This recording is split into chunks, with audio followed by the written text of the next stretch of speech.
आज हम बात कर लेते हैं इकोलॉजिकल पिरामिड की। इकोलॉजिकल पिरामिड का टर्म किसने दिया था? एल्टन ने, इसीलिए इसको एल्टोनियन पिरामिड के नाम से भी जानते हैं। सबसे पहले समझ लेते हैं व्हाट इज इकोलॉजिकल पिरामिड।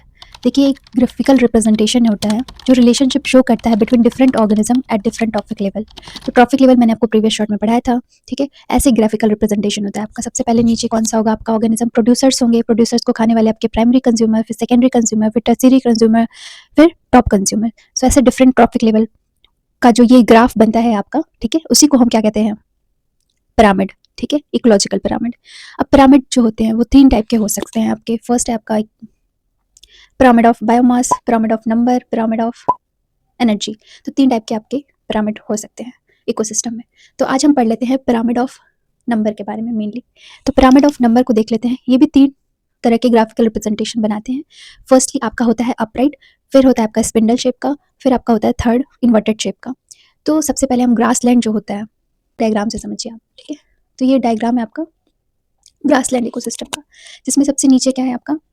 सबसे नीचे है क्या है आपका? ग्रासेस हैं, मतलब प्रोड्यूसर्स हैं। फिर उसको खाने वाले ग्रासहोपर्स हैं। ग्रासहोपर्स को खाने वाले आपके फ्रॉग हैं।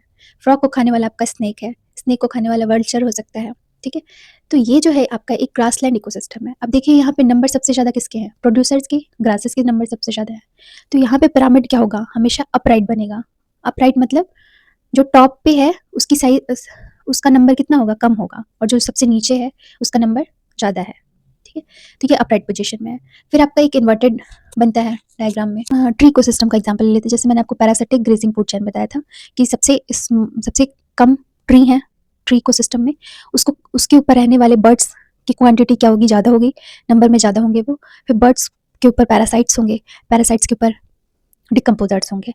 तो ये मैंने आपको ट्री इकोसिस्टम बताया था, ठीक है। ये कैसा बनता है शेप में? इन्वर्टेड बनेगा। तो यहाँ पे pyramid of number tree ecosystem का हमेशा इन्वर्टेड होता है।